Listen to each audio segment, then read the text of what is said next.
Hi friends, అందరికీ welcome back to my channel. ఈరోజు వీడియోలో ఈవినింగ్ టైంలో తినే మంచి రుచికరమైన స్నాక్ రెసిపీని అయితే మీ అందరితో షేర్ చేద్దామని అయితే అనుకుంటున్నాను. అదేంటి అనుకుంటున్నారా? మిర్చి బజ్జీ అన్నమాట. నాకైతే బజ్జీలలో ఈ మిరపకాయ బజ్జీ అంటే ఆల్ టైమ్ ఫేవరెట్ అన్నమాట. మా ఇంట్లో వాళ్ళకి అందరికీ కూడా ఇష్టం అన్నమాట. సో అప్పుడప్పుడు ఇంట్లో ఈ విధంగా ప్రిపేర్ చేస్తూ ఉంటాను. సో ఎలాగో చేస్తున్నాను కదా, మన సబ్స్క్రైబర్తో షేర్ చేద్దామని అయితే వీడియో తీసానన్నమాట. ఫస్ట్ టు ఎండ్ స్కిప్ చేయకుండా చూడండి. ఫస్ట్ ఆఫ్ ఆల్ ప్రాసెస్లోకి అయితే వెళ్ళిపోదాం. ఒక గిన్నెలోకి అయితే జల్లెడను పెట్టుకొని 1 కప్ వరకు అయితే నేను శనగపిండిని అయితే యాడ్ చేసుకుంటున్నాను. పిండితోని మనం బజ్జీలు ప్రిపేర్ చేస్తున్నామంటే ఖచ్చితంగా జల్లించి తీసుకోవాలండి. ఇట్లా జల్లించడం వలన ఏంటంటే ఉండలేమీ లేకుండా ఉంటే మనకి పిండి కలిపేటప్పుడు చాలా ఈజీగా అవుతుంది. ప్లస్ పిండి అంతా మంచిగా కలుస్తుందని చెప్పేసి ఇప్పుడు ఇందులోకి 1/2 టేబుల్ స్పూన్ వరకు కారం వేస్తున్నాను. అలాగే టేస్ట్కి తగ్గట్టు సాల్ట్, 1/2 టేబుల్ స్పూన్ వరకు పసుపు వేస్తున్నాను. అలాగే 1/2 టేబుల్ స్పూన్ వరకు వాముని డైరెక్ట్గా వేయకుండా కొంచెం ఈ విధంగా క్రష్ చేసినట్టు వేస్తే ఫ్లేవర్ అనేది చాలా అంటే చాలా బాగుంటుందండి. సో ఇవన్నీ యాడ్ చేసిన తర్వాతకి ఒకసారి అయితే స్పూన్తోని ఈ విధంగా మంచిగా మిక్స్ చేసుకోవాలి.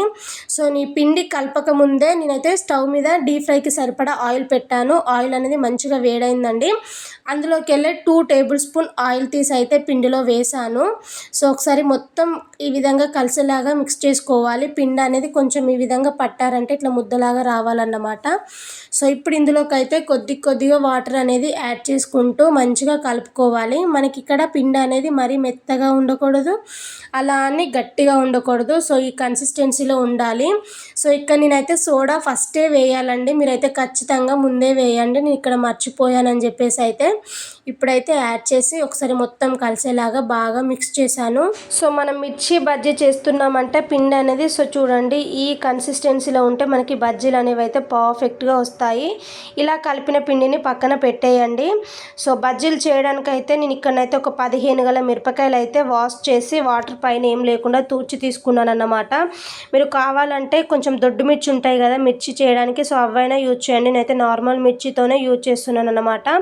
సో ఎడ్జెస్ అనేవి కట్ చేసి నైఫ్తోని ఈ విధంగా కట్ చేసి లోపడున్న గింజలన్నీ అయితే తీసేస్తున్నాను అన్నమాట. సో ఈ విధంగా గింజలు తీసామంటే ఇంట్లో చిన్నపిల్లలు కనుక ఉన్నట్టయితే చాలా ఇష్టంగా తినగలుగుతారని చెప్పేసి సో ఈ గింజలు తీయడానికి కూడా మనకి స్పూన్ ఎడ్జ్ ఉంటుంది కదా, సో 2 టైమ్స్ ఇట్లా అన్నారంటే లోపడున్న గింజలు అనేవి అయితే ఈజీగా వచ్చేస్తాయి అన్నమాట. సో సింపుల్ ట్రిక్ అన్నమాట.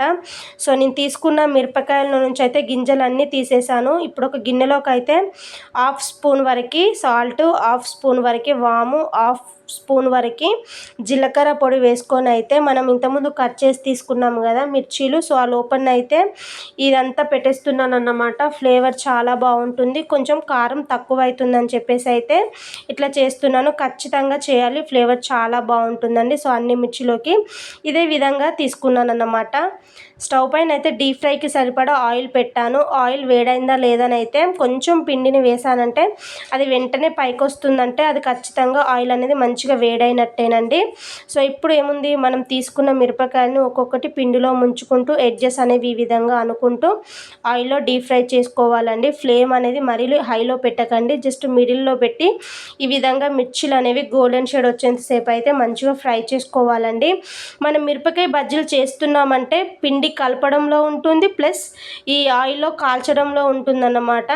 సో ఈ రెండు చెక్ చేసుకొని మిరపకాయ బజ్జీలు చేసామంటే మిరపకాయ బజ్జీలు అనేవి చాలా టేస్టీగా కుదురుతాయండి. సో చూడండి 2 సైడ్స్ మంచిగా తిప్పుకుంటూ ఈ విధంగా గోల్డెన్ షేడ్ వచ్చిన తర్వాత తీసుకొని అయితే ప్లేట్లోకి వేసేసుకోవాలి.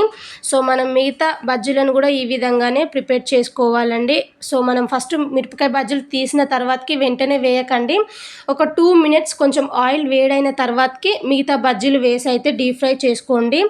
మంచిగా బజ్జీలు అనేవి మంచిగా గోల్డెన్ షేడ్ వచ్చేంతసేపు ఆయిల్లో బాగా ఫ్రై చేసుకున్న తర్వాతకి ప్లేట్లోకి అయితే తీసేసుకోండి. కొంతమంది ఏంటంటే నార్మల్గా మిర్చీస్ అనేవి ఇలాగే తినేస్తూ ఉంటారు, బట్ కొంతమంది ఏంటంటే స్టఫింగ్ పెట్టుకొని తింటారు కదా, సో అలాంటి వాళ్ళ కోసం అయితే స్ట్రైనర్లో కొన్ని పల్లీలను యాడ్ చేసుకొని అయితే మంచిగా ఆయిల్లో ఫ్రై చేసుకోవాలి.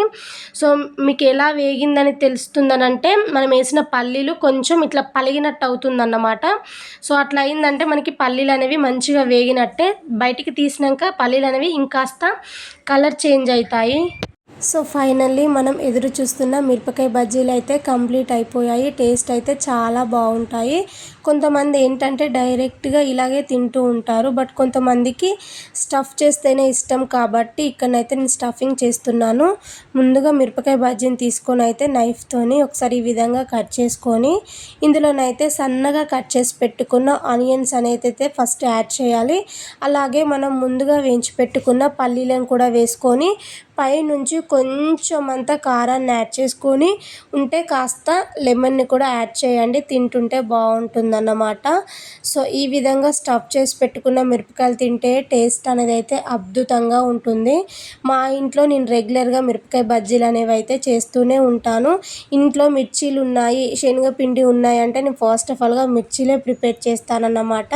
మరి మీలో ఎంతమందికి ఈ మిరపకాయ బజ్జీలు అంటే ఇష్టమో కామెంట్ అయితే చేయండి.